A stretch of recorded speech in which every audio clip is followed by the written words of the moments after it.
Muchas gracias.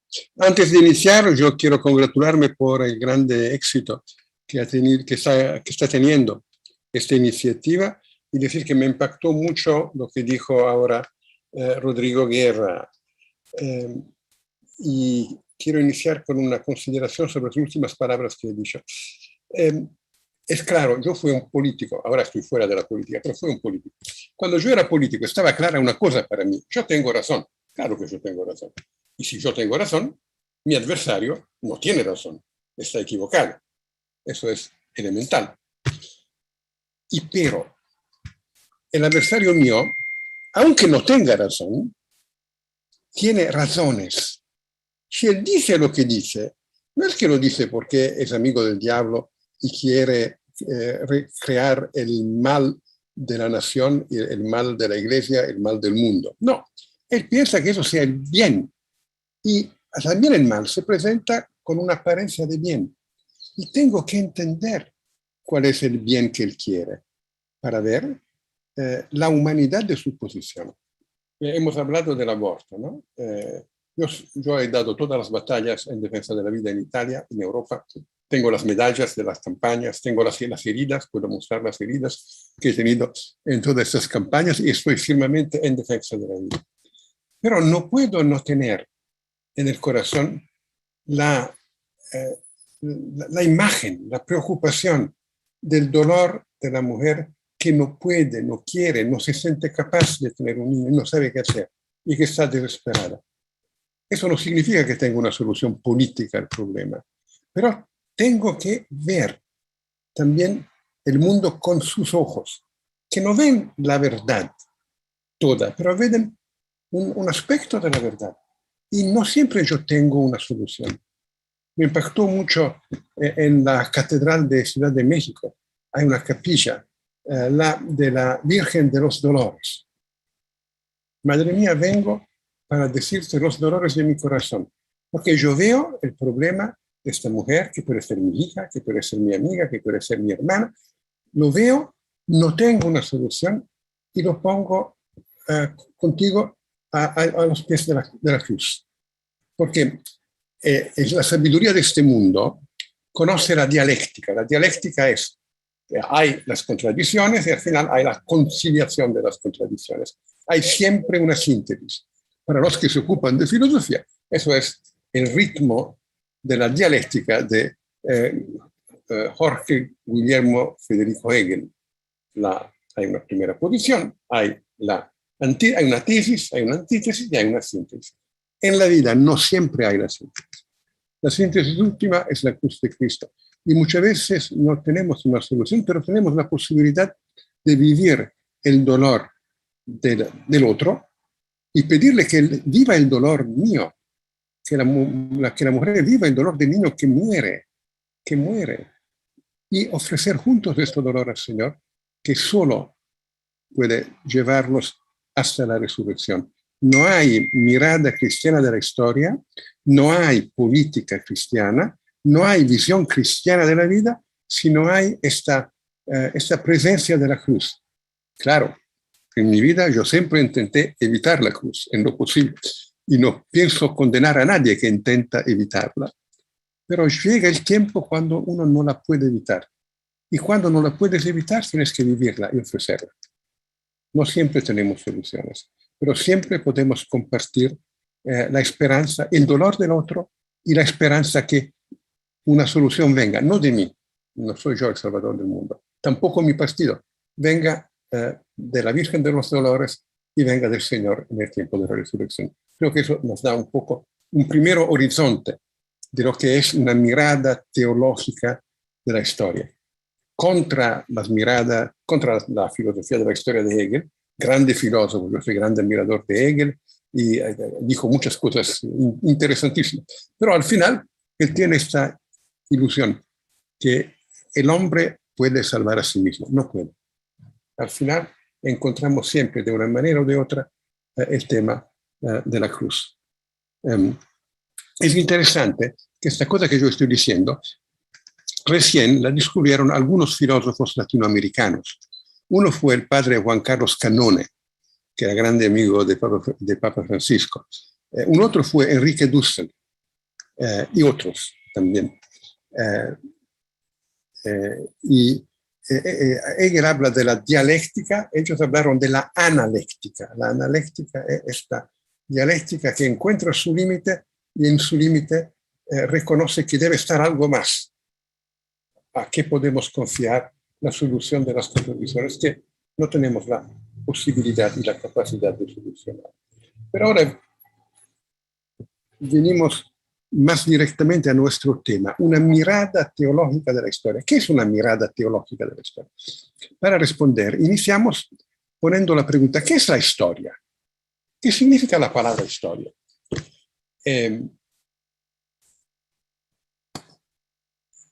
la lengua alemana hay dos palabras para decir historia. Desafortunadamente, aquí la lengua española es más pobre y la italiana también. En alemán, historia se dice Historie y viene del griego, historiein, es el cuento, yo te cuento. Mis nietos vienen algunas veces a hablar conmigo y me piden, abuelo, contanos de cuando la mamá era joven o cuando tú encontraste a la abuela y os casaste. ¿Y por qué? Vienen y piden que yo cuente. La historia es un cuento. Pero hay otra palabra en alemán que es la palabra Geschichte. Geschichte viene del verbo geschehen, que significa acontecer. La historia es un cuento y la historia también es un acontecimiento. Es lo que yo cuento y es lo que ha pasado. La realidad que ha pasado. Y cuando hablamos de historia, normalmente no hablamos tanto de la historia familiar que yo cuento a mis nietos. Hablamos de la historia de las naciones. Y la historia es el cuento de los acontecimientos que constituyeron la vida de las naciones y la vida de la humanidad, más en general. Y no podemos contar todo lo que aconteció. Cuando contamos historia, siempre tenemos categorías de relevancia histórica, que son las categorías de relevancia histórica. Contamos las cosas importantes y no contamos las cosas no importantes. Tenemos algunas preguntas. Cuando contamos la historia, contamos siempre respondiendo a preguntas. En la historia familiar, yo conto respondiendo a las preguntas de los nietos. En la historia general, el historiador cuenta respondiendo a las preguntas que están en el corazón de la gente. Por eso, la manera de contar la historia es siempre diferente. Cada generación tiene preguntas diferentes y cada generación tiene que escribir nuevamente su historia, la historia de la nación. Contamos lo que es importante. Lo contamos algunas veces en una forma más solemne, ¿no? De vez en cuando llega el aniversario de la independencia, ¿no? Es un acontecimiento importante y lo solemnizamos. ¿Cuáles son los acontecimientos que solemnizamos? Son los en los cuales se expresa una experiencia de liberación. En la historia de una nación, en la historia de un pueblo, hay acontecimientos que son fondantes de la identidad, fondantes de una esperanza, ¿no? En la historia de una familia, por ejemplo, los abuelos cuentan la historia de su matrimonio, de la historia de amor entre el abuelo y la abuela, de la historia entre el papá y la mamá. ¿Por qué? Porque son arquetípicos. Son importantes porque de estos acontecimientos nació mi vida. Yo existo por causa de estos acontecimientos. Y son igualmente acontecimientos en los cuales se manifiesta una liberación, una experiencia de ser felices, una anticipación, podemos decir, del reinado de Dios. Dios se hizo presente en la historia. Dios está siempre presente en la historia, pero normalmente no nos damos cuenta que está presente. Pero de vez en cuando, Dios pone su dedo en la historia y todos nos damos cuenta. Y cuando Dios pone su dedo en la historia, vivimos una experiencia de liberación. Cuando el pueblo de Israel se sale de la tierra de Egipto, Dios puso su dedo en la historia y el pueblo se dio cuenta de la presencia de Dios y vivió una experiencia de liberación. Lo normal es que nosotros nos olvidamos de las experiencias de liberación que hemos vivido. Y nos olvidamos y de vez en cuando, nuevamente, tenemos que recuperar la memoria. Si vamos a ver la historia del pueblo de Israel, vemos que esta historia tiene un ritmo. Dios libera al pueblo. En la liberación del pueblo, hecha por Dios, el pueblo encuentra la raíz de su unidad y se reconoce el pueblo de Dios. Y siendo pueblo de Dios, hermanos, parte los unos de los otros. Cada uno tiene el derecho de vivir y de intentar construir su personal felicidad. Cuando llegan en la tierra prometida, dividen la tierra prometida entre todos. No hay nadie que se queda sin un pedazo de la tierra prometida. Cada familia tiene su tierra. Después viene el tiempo de la vida normal. Hay los que se hacen ricos, los que se hacen pobres. Los pobres tienen la tendencia a oprimir a los ricos. Algunos se venden y se hacen esclavos. Pero cada 50 años, cada uno regresa en su tierra. Cada uno nuevamente recibe el pedazo de la tierra que Dios le ha dado a su familia. Una vez cada 50 años, en el año jubilar, se hace memoria de la liberación originaria. Y esta liberación originaria se hace nuevamente concreta porque los esclavos vienen liberados. Y todo el pueblo nuevamente hace la experiencia de la libertad. En otros relatos bíblicos, vemos como en los tiempos del olvido, el pueblo se olvida de Dios, se olvida del hermano, los ricos se hacen opresores de los pobres. En estos tiempos, el enemigo externo, los filisteos, los egipcios, los asirios, los amorreos, el enemigo externo entra en la tierra y se hace opresor del pueblo. El pueblo es débil porque está dividido porque hay mucha injusticia, mucha opresión. Dios envía el profeta para que el pueblo recuerde la liberación originaria y en la memoria de la liberación originaria recuerde la alianza con Dios y la unidad entre ellos. Y en la unidad del pueblo, nuevamente, la opresión está rechazada, los opresores tienen que irse y el pueblo vive nuevamente por una etapa la experiencia originaria de la liberación. Eso es un poco en la historia, lo encontramos, si leemos el Antiguo Testamento, lo vemos como una experiencia que se repite. Cuando hay el tiempo de la abundancia, el pueblo se olvida de Dios. Cuando viene el tiempo del dolor, el pueblo se recuerda de Dios y reinicia la alianza. Así la historia tiene este ritmo. No es una historia que simplemente sube hacia Dios. No, es una historia que es así. Hay memoria, olvido, nuevamente. Y es una prima categoría teológica para entender la historia, nuestra historia. Porque la historia de la nación, o la historia de Latinoamérica, o la historia de la humanidad, tiene este ritmo. Hay tiempos de liberación, hay acontecimientos de liberación, hay eventos de liberación, y hay tiempos de olvido, tiempos de opresión. Estamos hablando de qué historia ahora? Estamos hablando de la historia del mundo o de la historia de las naciones. ¿Cuáles son las categorías de relevancia que utilizamos para entender la historia de las naciones? Cuando hemos estudiado historia en la escuela, hemos estudiado la historia política de las naciones. Hemos estudiado los libertadores, hemos estudiado los reyes de España, los presidentes de Estados Unidos, hemos estudiado los generales, los líderes del pueblo, hemos estudiado la historia política. Parece que el mundo es como lo hacen los políticos. Y así es. Cuando la historia parece ser la política de ayer y la política parece ser la historia de hoy.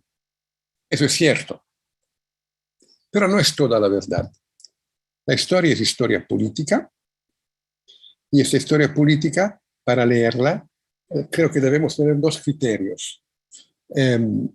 Mi conterráneo, mi compatriota, Maquiavelo, que era, bueno, no era un santo, pero era uno que entendía la política, dice que la historia política es la historia de la lucha para ganar y mantener al poder. Política es lucha para ganar y mantener al poder. Juan Pablo II dice que política es una prudente solicitud para el bien común. ¿Y quién es que tiene razón? ¿Maquiavelo o San Juan Pablo II? Un problema de la videoconferencia es que yo no puedo poner preguntas a vosotros, pero yo creo que ambos tienen razón. La política es, por un lado, una lucha para ganar y mantener el poder. No haces política si no luchas para el poder. El poder es elemento constitutivo de la experiencia política.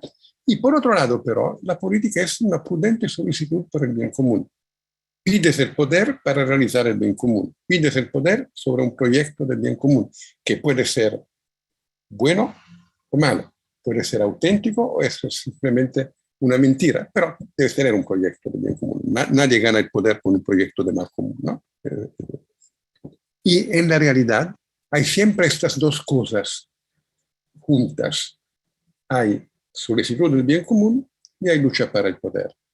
En un país que sea feliz, digamos, el 70-80% puede ser lucha para el bien común. Ese puede ser prudente solicitud para el bien común.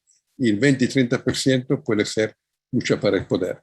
En un país infeliz o en una etapa infeliz en la historia del país, puede ser lo contrario. Pero, ¿es la historia política el nivel más profundo de la historia? Eso es importante, porque muchas veces nosotros pensamos, ganamos el poder político, tenemos un líder, vamos a las elecciones, ganamos las elecciones, y después de haber ganado las elecciones, construimos el bien común del país. Realizamos todas las reformas que son necesarias para que la gente sea feliz. Pero no es así. ¿Por qué no es así? Porque el camino del pueblo, de un pueblo, es un camino largo. Este camino largo no es decidido simplemente para el poder político. Los políticos no son omnipotentes. Los políticos actúan a lo interior de una sociedad que tiene estructuras suyas y que se dejan cambiar, sí, pero con mucha se necesita un gran esfuerzo y no todo se puede hacer. En la política es muy importante que el político sepa individuar exactamente cuáles son las reformas que son posibles hoy. No tenemos que realizar la totalidad del reino de Dios, no es posible.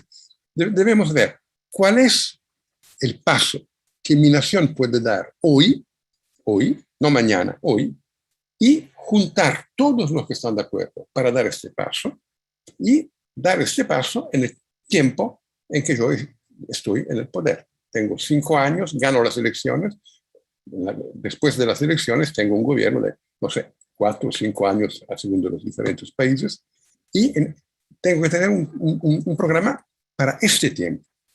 Y no estamos todos de acuerdo sobre lo que tenemos que hacer en 10 años, no importa.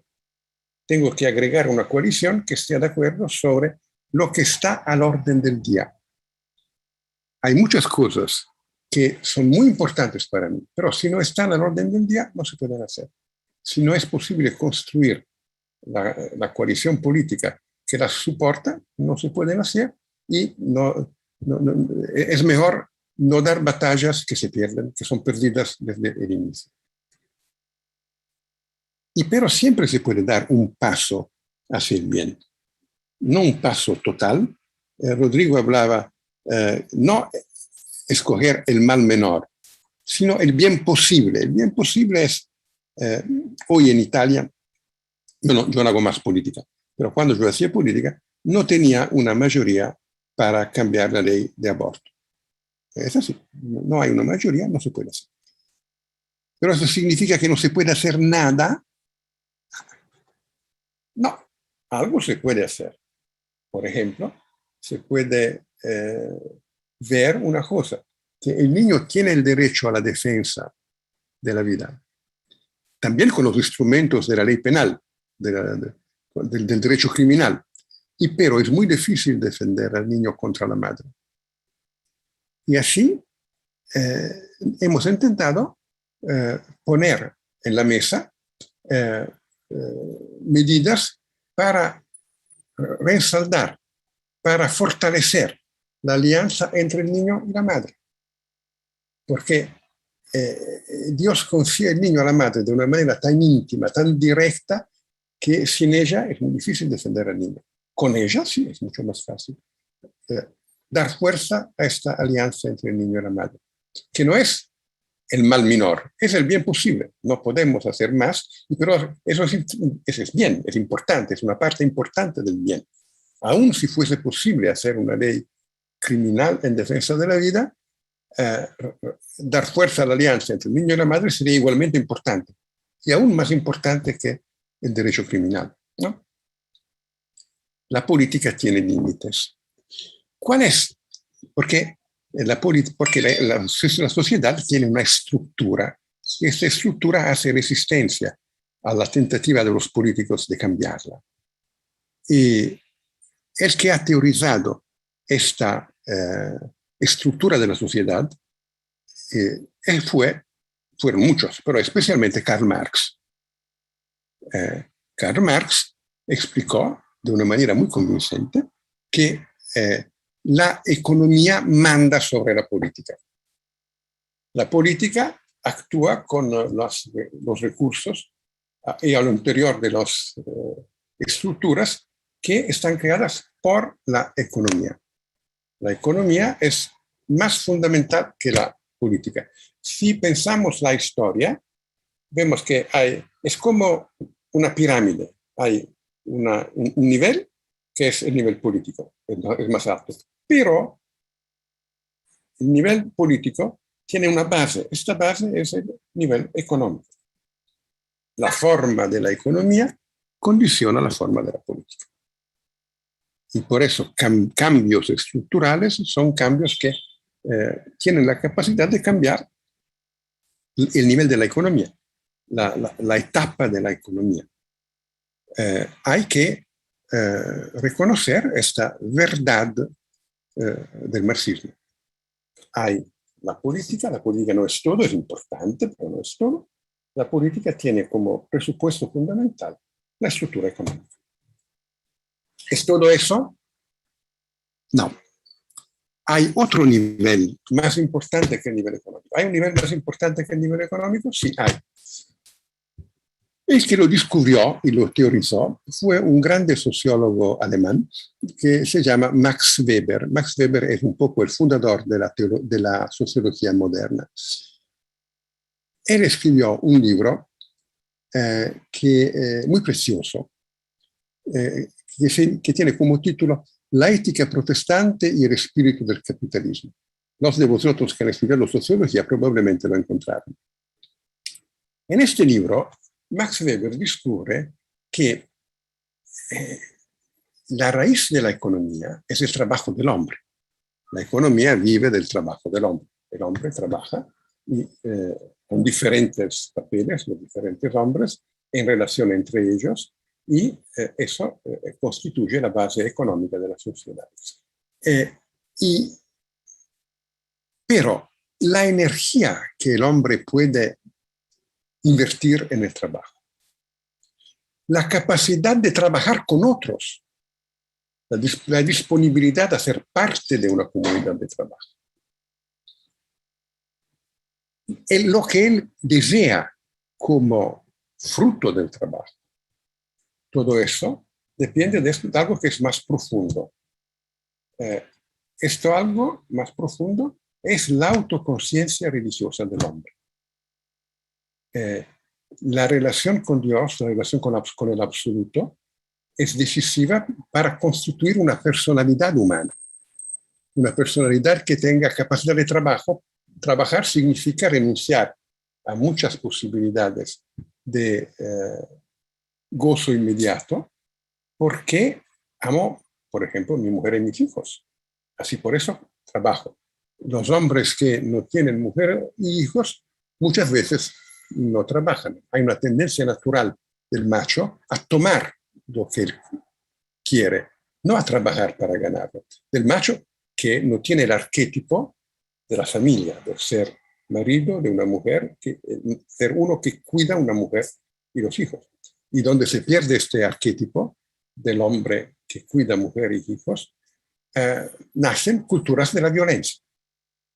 Hay muchos estudios sociológicos sobre las grandes metrópolis. Yo conozco los de Estados Unidos, pero tengo miedo que se puedan hacer también sobre algunas metrópolis de Latinoamérica, en que se habla de esta cultura de la violencia que nace en los lugares en que los machos han perdido el arquetipo de la familia, del trabajar para una familia, para una mujer y los hijos. Y eso últimamente está relacionado con la imagen, la autoconciencia del hombre, la conciencia que él tiene de sí mismo, la manera en que él considera a sí mismo. La manera que consideramos a nosotros mismos es como una tensión entre un ideal que tenemos, lo que queremos ser, y una valutación realística de lo que somos realmente. Y un esfuerzo para que lo que somos realmente sea más cercano del ideal que tenemos. El tipo de hombre que somos determina también el tipo de economía que se puede desarrollar. Y Weber explica cómo la reforma protestante generó un tipo de hombre que piensa que la vida no es una fiesta, sino es una penitencia para el pecado original, y el trabajo es eso. Y por eso está listo un trabajo ordenado y continuo, por un lado, y por otro lado tiene capacidad empresarial, etc. Ahora no nos interesa más Weber, nos interesa este hecho. Lo que nosotros somos determina también la economía. El nivel religioso es más importante que el nivel económico, pero no el nivel religioso de la teología, no el nivel religioso de los libros de filosofía, es el nivel religioso de la religiosidad popular. Aquí, esta intuición de Weber la desarrollaron muchísimo, algunos grandes teólogos latinoamericanos. En particular, yo pienso al padre Lucio Gera, que fue también mi amigo y fue el grande amigo de Jorge Mario Bergoglio, al padre Rafael Tello y también a Juan Carlos Cannone, que yo he citado antes. Hay una religiosidad popular latinoamericana que vive de la experiencia de los santos latinoamericanos, donde los santos no son los que están en los altares, sí, también ellos, también Santo Toribio de Mogrovejo, Santa Rosa de Lima, sí, por supuesto. Pero los santos son los millones y millones de madres y padres que dieron su vida trabajando para que sus hijos pudiesen vivir.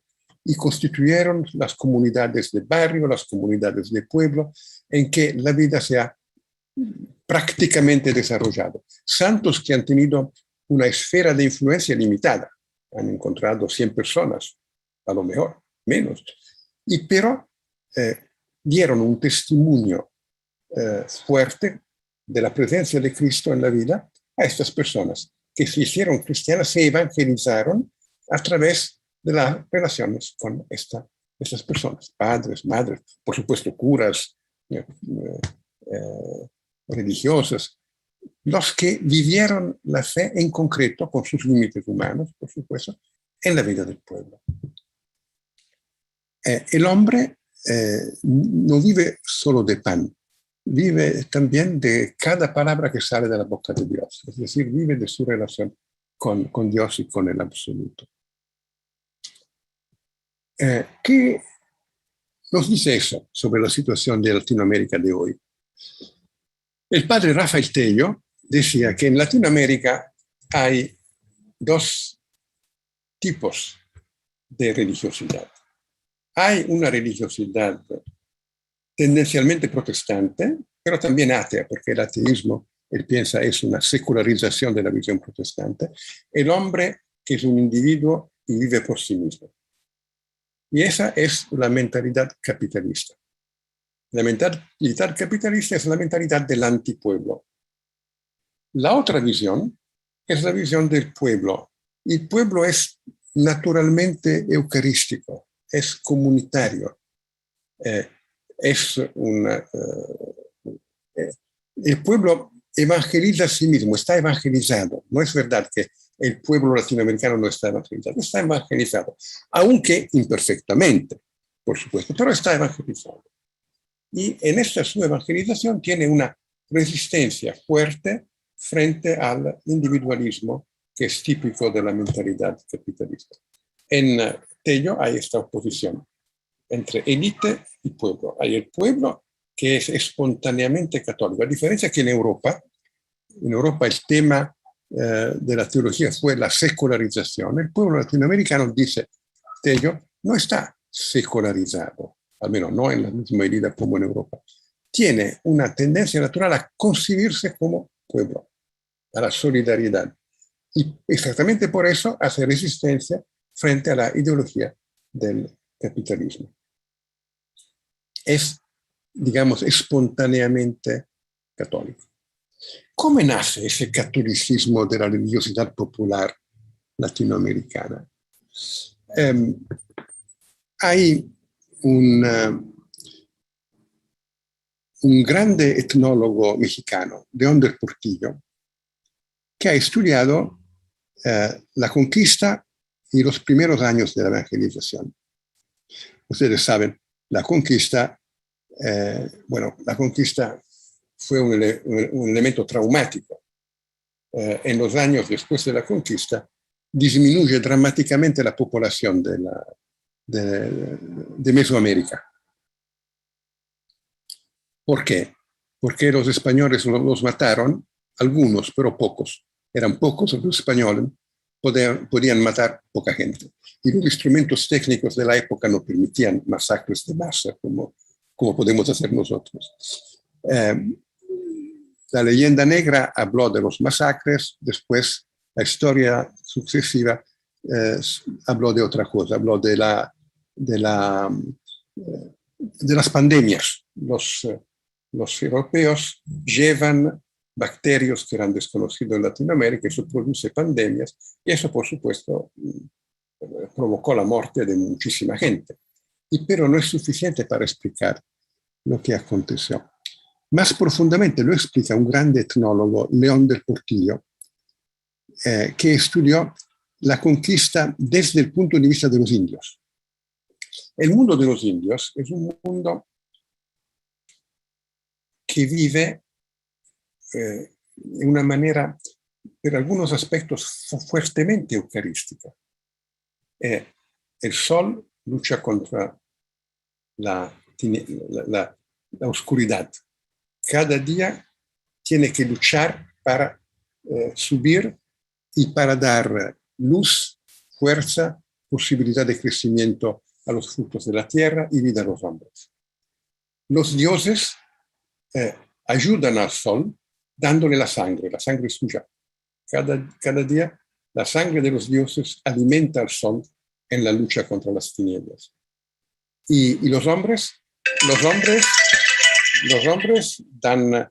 ayudan a los dioses dando su propia sangre, el sacrificio humano, una especie de circularidad de la sangre. Y cuando llegan los españoles, cuando los templos de los dioses son destruidos, cuando no se pueden más hacer sacrificios, el mundo se acaba. La gente no cultiva la tierra porque se ha hundido su orden simbólico. El hombre no puede vivir sin un orden simbólico. Las mujeres no cuidan los hijos. Tenemos testimonios muy impactantes los hombres no cultivan la tierra, un pueblo se deja morir, porque ha perdido su relación con el absoluto, porque no tiene más un orden simbólico en que insertar su propia vida. También los que es comida para los hombres tiene un sentido simbólico. Hay cosas que nosotros no comemos, aunque tengan una capacidades organolépticas útiles para el nutrimiento, pero en nuestro orden simbólico no son comida. Un pueblo muere porque se ha derrumbado su orden simbólico.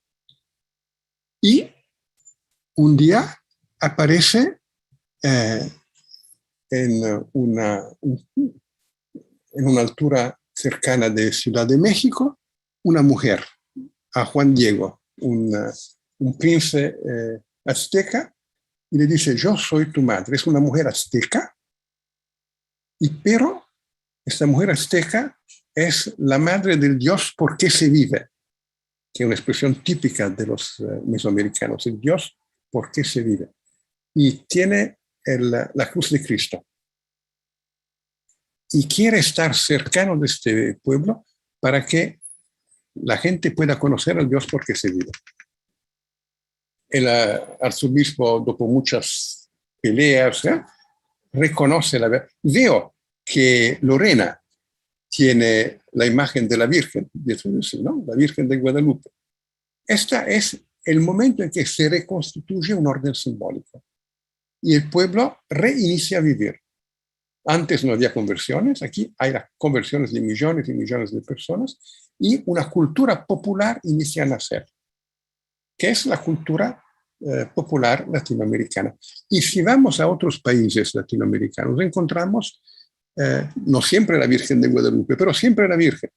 En Argentina es Luján, en Brasil es Aparecida do Norte, en otros países latinoamericanos son otros. Siempre hay el punto en que la cultura india es purificada y representada a través de la Virgen.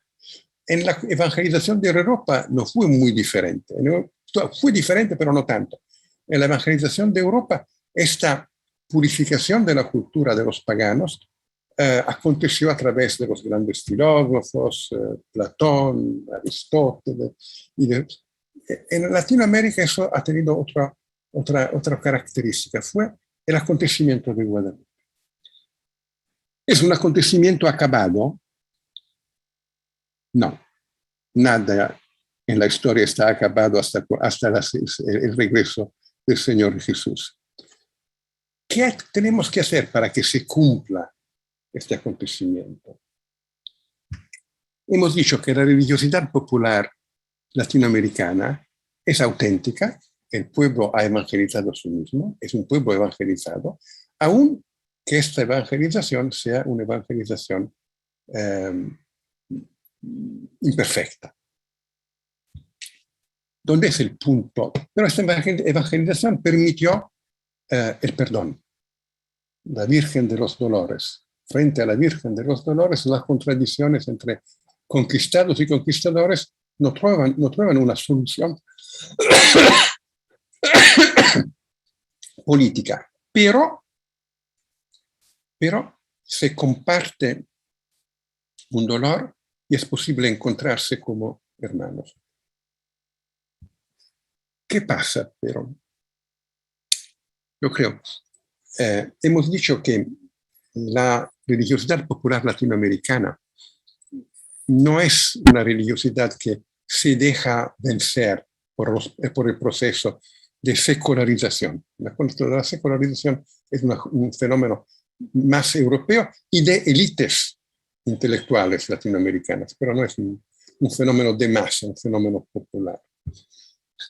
¿Qué es pero quedámonos un momento hablando de la secularización.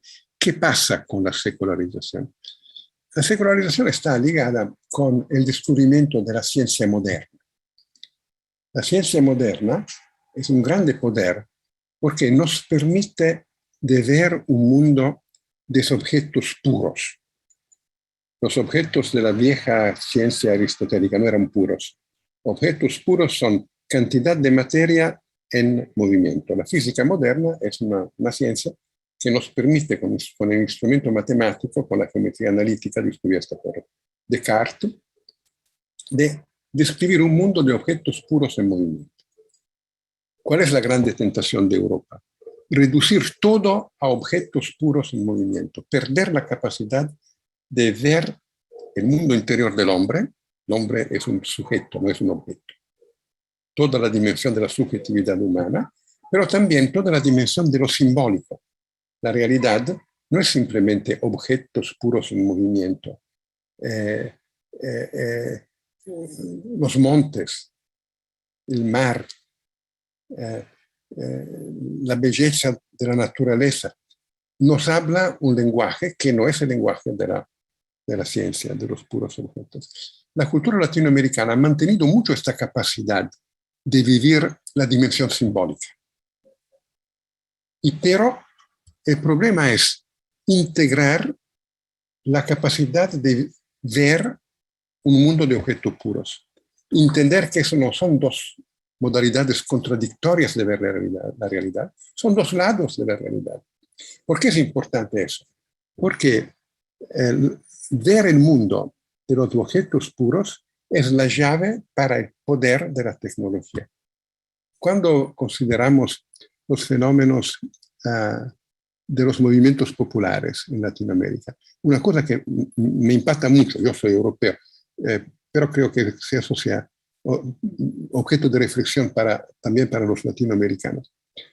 Esta dimensión emocional es muy fuerte. Pero ¿qué pide la gente? La gente pide justicia. Y justicia significa políticas redistributivas. Y sí, Latinoamérica necesita políticas redistributivas. Pero, ¿hasta cuándo los movimientos populares piden solo políticas redistributivas? La llave del poder se queda en las manos de los que saben producir, de los que poseen la ciencia de los objetos puros y con esa la tecnología que permite de producir. Es posible que el pueblo tenga él la ciencia de los objetos puros.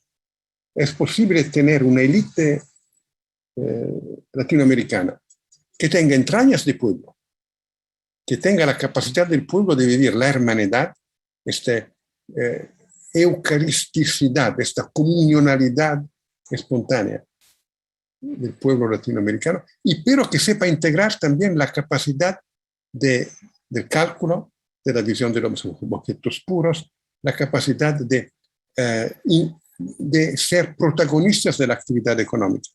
Es posible liberar la creatividad de los pobres también en la acción económica, de manera que no sean los que piden simplemente, sino los que se piden que los se deje libres de producir, de actuar, de construir.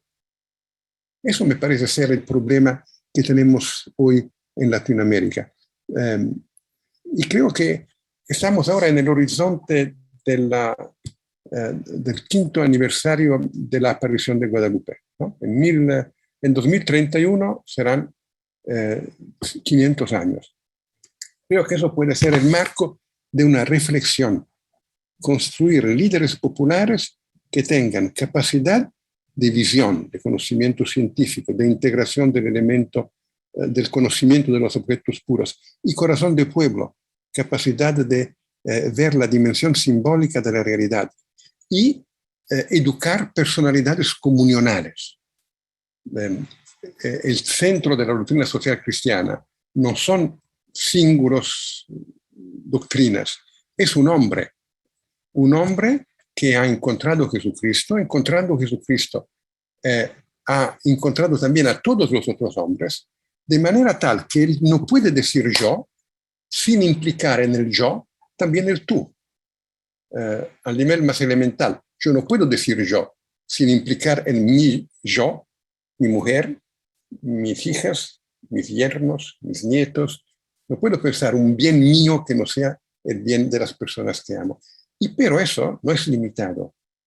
La comunión de Jesucristo dice los nietos, y después de los nietos los compañeros de los nietos, los amigos, el barrio, la ciudad, Italia o el país de cada uno de vosotros, Latinoamérica, Europa, al final toda la humanidad, ¿no? Educar personalidades comunionales, nuevos líderes que tengan personalidad comunional, capacidad de leer la realidad con el pueblo dentro de la cultura del pueblo y capacidad de dominar también los instrumentos de la ciencia de los objetos puros para ponerlos al servicio del pueblo. Poner ciencia y economía al servicio del pueblo.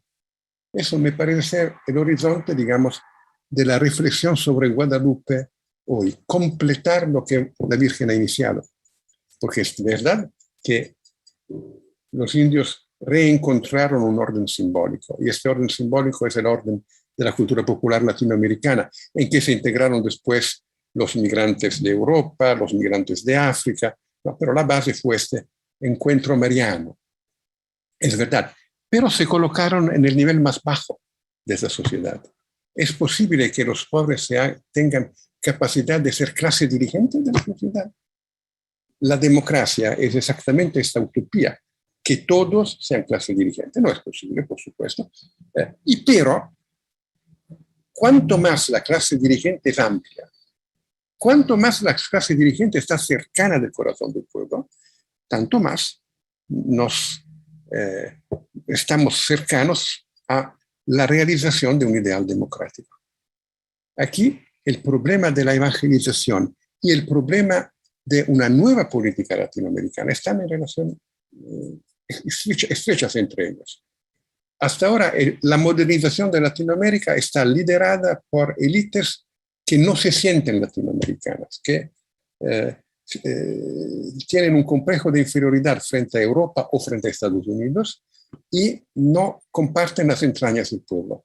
Es posible construir élites latinoamericanas, no solo políticas. Bueno, hay algunas élites literarias latinoamericanas que tienen entrañas del pueblo, y musicales, pero es posible construir élites latinoamericanas que tengan personalidad comunional, entraña de pueblo y capacidad de gobierno de los procesos del mundo de los objetos puros. Bueno, creo haber hablado demasiado y aquí me paro. Espero no haber sido demasiado confuso y muchas gracias por vuestra atención.